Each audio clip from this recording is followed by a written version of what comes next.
వైశాఖ పురాణం 11వ అధ్యాయం. ఓం నమ శివాయ. హర మహాదేవ. నారాయణం నమస్కృత్యం నరం చైవ నరోత్తమం దేవీం సరస్వతీం వ్యాసం తతోజయ ముదీరయేత్. రతి దుఃఖము దేవతల ఊరడింపు. నారద మహర్షి అంబరీష మహారాజునకు వైశాఖ మహత్యమును వివరించుచు ఇట్లనెను. మిథిలాపతి శృతకీర్తి శృతదేవుని కంటి మంటకు అయిన ఆ మన్మథుని జన్మ ఎట్టిది, అతడు చేసిన కర్మ వలన అతడి దుఃఖమును అనుభవించెనో వివరింపమని కోరెను. శృతదేవుడు ఇట్లనెను. కుమారస్వామి జన్మ కథ పవిత్రమైనది. విన్నంతనే చేసిన పాపములన్నీ నశించను, కీర్తిని పుత్రులను కలిగించను, ధర్మబుద్ధిని కలిగించను, సర్వరోగములను హరించను. అట్టి మహత్తరమైన కథను చెప్పుచున్నాను, సావధానముగా విను. శివుని కంటి మంటకు మన్మథుడు దహింపబడుటను చూచి మన్మథుని భార్యకు రతి బూడిద ప్రోగు అయిన భర్తను చూచి దుఃఖపీడితే మూర్ఛిల్లాను. ముహూర్త కాలమునకు తెప్పరిల్లిన బహు విధములుగా దుఃఖించెను. ఆమె దుఃఖము చూడు వారికి దుఃఖమును కలిగించుండెను. ఆమె తన భర్తతో సమాగమనము చేయవలనని తలచెను.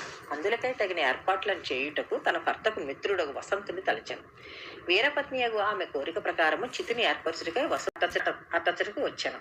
మిత్రుని దుర్మరణమునకు మిత్రుని భార్య దురవస్థకు విచారించుచున్న వసంతుడు రతిదేవిని ఊరడించుచు ఇట్లనెను.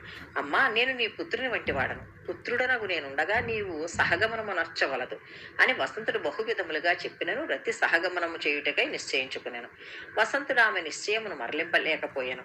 ఆమె కోరినట్లు చితిని నదీ తీరమున ఏర్పరచను. ఆమె గంగా సహగమనమున చేయవలసిన పనులను పూర్తి చేసి భర్తను తలుచుకొంచు చితినెక్కపోయాను.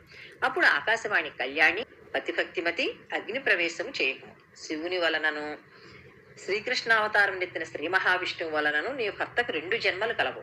2వ జన్మలో శ్రీకృష్ణు వలన రుక్మిణీదేవికి ప్రద్యుమ్నుడుగా జన్మించను. నీవు బ్రహ్మశాపమున శంబరాదురిని ఇంట నుందువు. అప్పుడు నీ భర్తయ్యకు ప్రద్యుమ్నుడు నీతో కలిసి శంబరాసురుని ఇంట నుండగలడు. ఆ విధముగా నీకు భర్తృ సమాగమము కలదు. అందువలన అగ్ని ప్రవేశము మానుమని పలికాను. ఆకాశవాణి మాటలను పాటించి రతి అగ్ని ప్రవేశమును మానెను. తరువాత బృహస్పతి ఇంద్రుడు మున్నగు దేవతలు అచ్చటకు వచ్చిరి. తమ ప్రయోజనమునకై శరీరమును కోల్పోయిన మన్మథుని భార్యకు రతీదేవిని బహువిధములుగా ఊరడించిరి. ఆమెకు అనేక వరములిచ్చిరి. శివుని కంటి మంటలో దహింపబడే శరీరం లేనివాడై అనంగుడను పేరుతో మధుడు పొందును. నీకు మాత్రం యథాపూర్వకముగా కనిపించునని ఆమెకు వారు వరములనిచ్చి ఊరడించి పెక్కు ధర్మములను ఉపదేశించి ఇట్లనిరి. కళ్యాణి, పూర్వజన్మలో ఇతడు సుందరుడను మహారాజు. అప్పుడును నీవే ఇతని భార్యవు. అప్పుడు రజోదోషము నందినను ఆ ధర్మములను పాటింపకపోవుటచే నీకిప్పుడు ఈ స్థితి వచ్చినది. కావున వైశాఖ మాసంలో గంగా స్నానం చేయుచు వైశాఖ వ్రతమును ఆచరింపు. పూర్వజన్మలో నీవు చేసిన దోషమునకు ప్రాయశ్చిత్తమగును. ప్రాతకాలమున గంగా స్నానం చేసి శ్రీ మహావిష్ణువు నర్చింపుము. పూజానంతరము విష్ణు కథా శ్రవణము చేయుము. నీవిట్లు చేసినచో నీ భర్త నీకు లభించును అని రతికి అనూహ్య శయన వ్రతమును ఆచరించే విధముని చెప్పి దేవతలు వెళ్ళిరు. రతీదేవియు అతి కష్టముపై దుఃఖమును మృంగి సూర్యుడు మేషరాశిలో నుండగా వైశాఖ మాసంలో వైశాఖ వ్రతమును ఆచరించుచు అశూన్య శయనమును వ్రతమును చేశాను.